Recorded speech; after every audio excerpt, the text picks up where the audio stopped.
What do the experts say about the Haysom murder case? That's the subject of today's YouTube video. Fact is, a lot of experts have worked on this case, and today I'm going to introduce you to all of them. The first one is this gentleman here. His name is Chuck Reed. He's a Bedford County Sheriff's Department investigator, a homicide detective. He was actually the senior investigator on the Haysom murders, this case, for the entire first year from April 1985 to April 1986. Then, in April 1986, he retired briefly. He wanted to be a truck driver. Astonishingly enough, you earn more money as a truck driver in Bedford County than as the head of a regional crime task force. He retired, but then he came back to the Bedford County Sheriff's Department after that. After he briefly retired, this man here took over the case. That's Ricky Gardner. He was the second chief investigator on the case, and he's the one who, about a month later, after Chuck Reed retired, came to England to interrogate Elizabeth Haysom and me. Important thing to understand is Chuck Reed was the one who did all of the collection of evidence during the first year with the help of Ricky Gardner, but he was in charge. And after he quit and Ricky Gardner took over the case, the only additional evidence that was gathered was Elizabeth Haysom's statement and my statement in England. So Chuck Reed knows just as much about the case as Ricky Gardner does, because the only new thing that came later on were the statements, and that's not me saying it, that's Ricky Gardner saying it at my trial. It's in the trial transcript. There was no further investigation done after Elizabeth Haysom's and my interrogation in England. So Chuck Reed, and here you see him again. He said the following about the Haysom murder case in a letter to the governor on October 19, 2017. Jens Soering did not kill Derek and Nancy Haysom and was not present when the crime occurred. He would not be convicted if the trial were held today. This is, of course, the complete opposite opinion of Ricky Gardner. So what you have is you have two chief investigators on the same case with completely different opinions. And that should be something to think about. Why is that? Let's go on to the next expert who worked on this case. It's this man right here. That's Chip Harding. He was the Albemarle County Sheriff for 12 years, from 2009 to 2021. He had a career of 43 years as a criminal investigator from 1978 to 2021, first with the Charlottesville Police Department and then with the neighboring Albemarle County Sheriff's Office. He worked on the Haysom case for more than a year, from 2017 to 2018, hundreds of hours. And he wrote a letter to the governor dated May 2nd, 2017. I am convinced that Jens Soering would not be convicted if the trial were held today, and that the evidence available today supports his claim of innocence.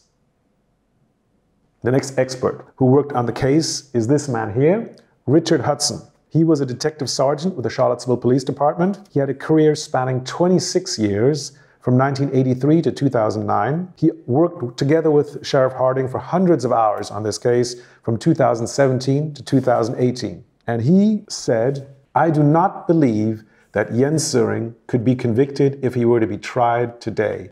I find it unlikely that he would even be charged. The evidence appears to lead to a conclusion that Mr. Soering is innocent. The next expert to look at the case is this man here, David Watson. He was a master detective with the Prince William County Police Department, career spanning 32 years, from 1974 to 2007. He also spent a year working on this case from 2011 to 2012. Hundreds of hours, and he wrote in a letter to the Virginia Parole Board on September 10th, 2012, the evidence does not support Jens Soering's conviction and the finding of guilty. I consider it more likely that Elizabeth Haysom perpetrated this crime rather than Soering. However, this is only a hunch. What you have to understand about these four police officers, Chuck Reed, Chip Harding, Richard Hudson, and David Watson, is that they spent hundreds of hours on this case. And they actually went into the court archive to look at the documents there. They went to the evidence room to look at the trial exhibits. They interviewed witnesses across Virginia, and they interviewed me repeatedly. That's an investigation, not reading stuff that you find on the internet. Additional experts that looked at this case. This man here, Stan Lapicus. He was an FBI special agent for 27 years, from 1971 to 1998.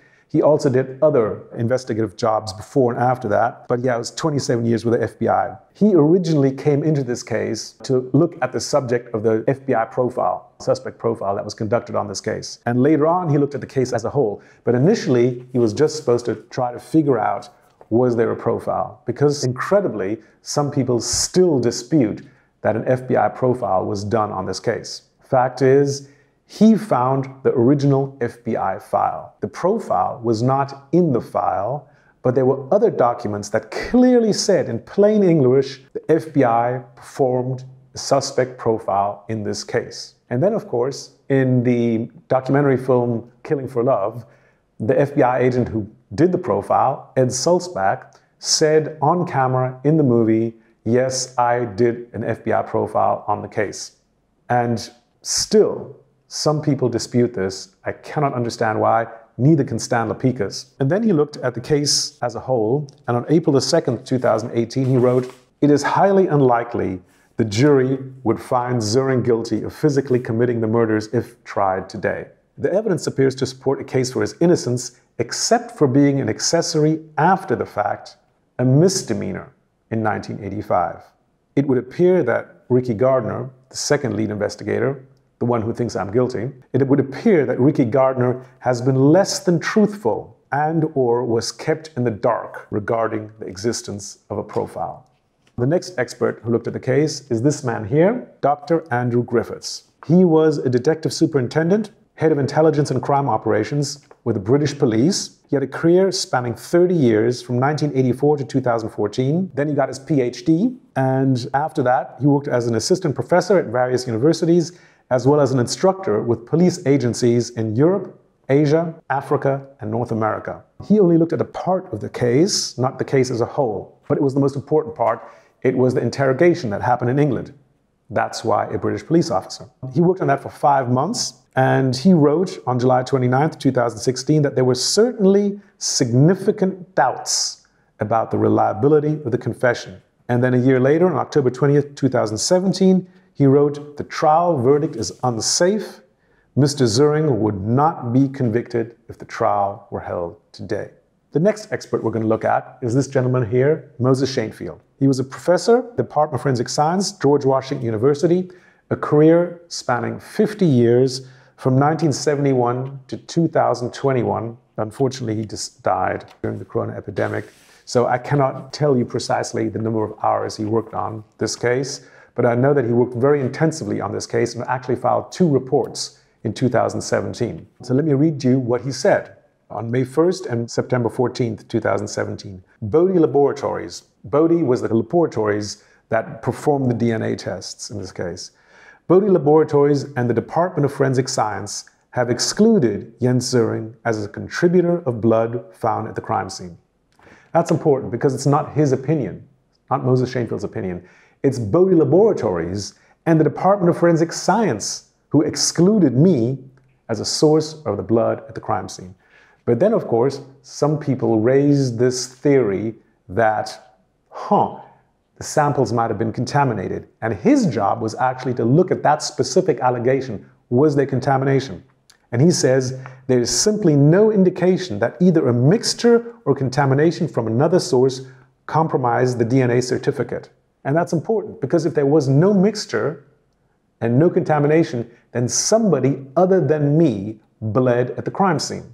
And that was his conclusion as well. He said, at least one or more male contributors other than Mr. Soering were at the crime scene. He's not the only DNA scientist to look at this. The other one is this gentleman right here. His name is Thomas McClintock. He's the director of the Forensic Science Program at the Department of Biology at Liberty University. He's had a career of 41 years, from 1982 to the present, which is 2023 when I'm making this video. He was one of the top 15 DNA analysis professors, according to Forensics Colleges. It's an organization that looks at all of this. And he spent more than 100 hours on this case in 2017 and again last year in 2022. And he found, September 28, 2017, does Jens Soering's DNA profile match any of those at the crime scene? They absolutely do not. The blood came from at least one male contributor who doesn't match Jens Soering or Derek Haysom's genetic makeup. The items described above are samples containing a single contributor, he said on August 21st, 2017, and are not consistent with being a mixture.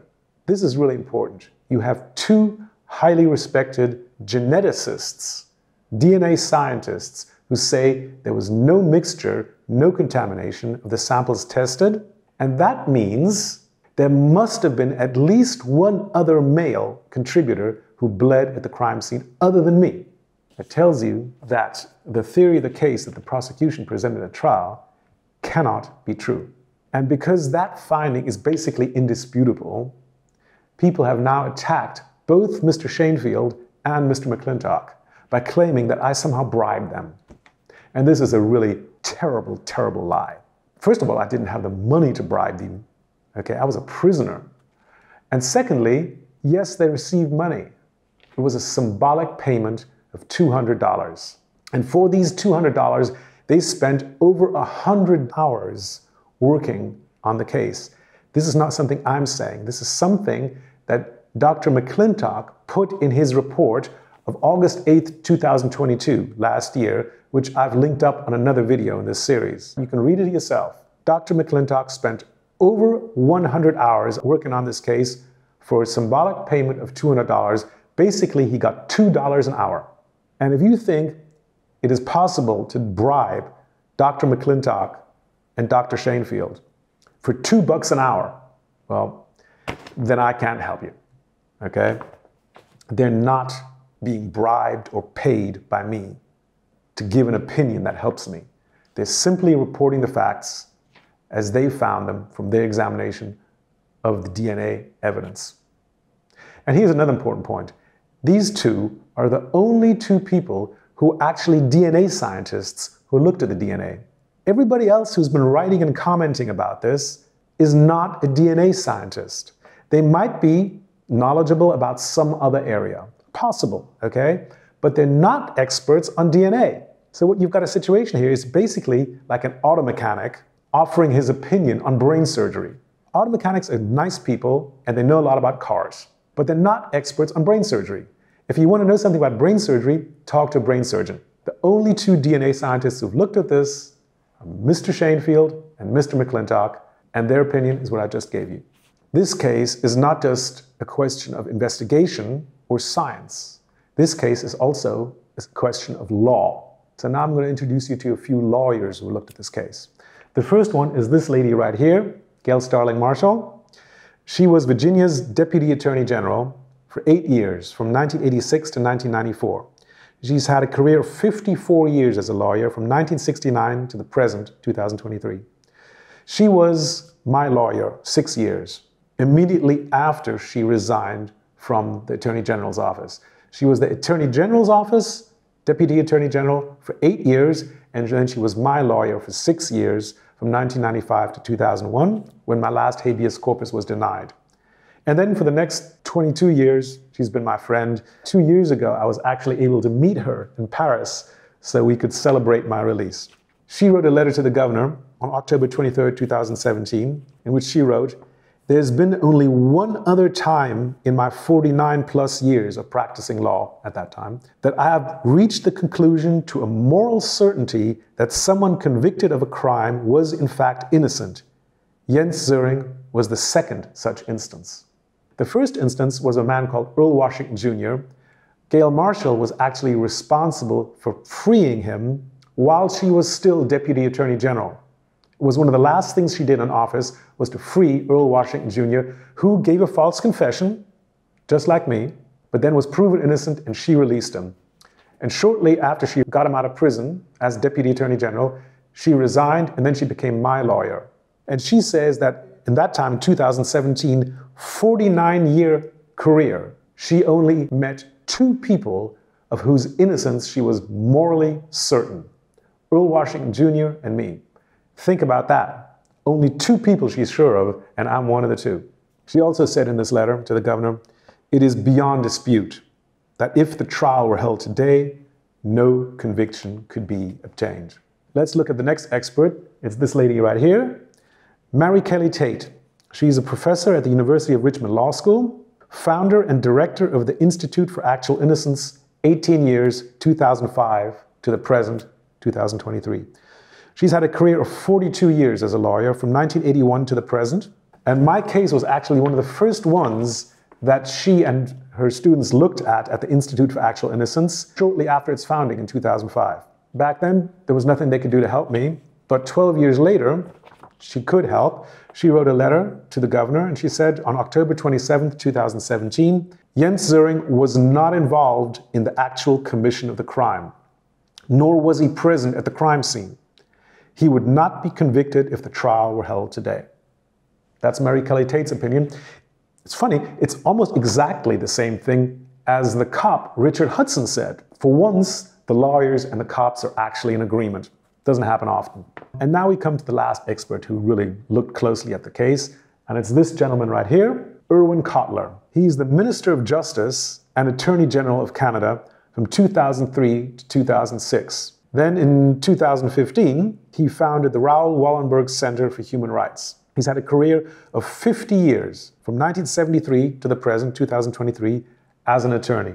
And he looked at the case closely. On September 20th, 2019, he wrote to the governor, having examined the whole record, Mr. Soering's case stands out as one of the most unjust cases of wrongful conviction that I have ever encountered. There is no forensic evidence of any kind that connects Jens Soering to the crime scene. All four categories of forensic evidence below exclude him. Blood, DNA, fingerprints, shoe prints, Caucasian hair, and were left by others. Well, he's only the Minister of Justice and Attorney General of Canada. What does he know, right? He wrote a fantastic 4-page letter summarizing the evidence, which I've attached and linked up in the comments below so you can read it yourself, right? So, the Minister of Justice for Canada, a full professor who's a specialist in wrongful convictions, a Deputy Attorney General of Virginia, 2 DNA scientists, a former police officer who got his PhD in interrogation techniques from Great Britain, and then 4 cops from America, including the original lead investigator on this very case. They all think I'm innocent. And that's the experts in this case.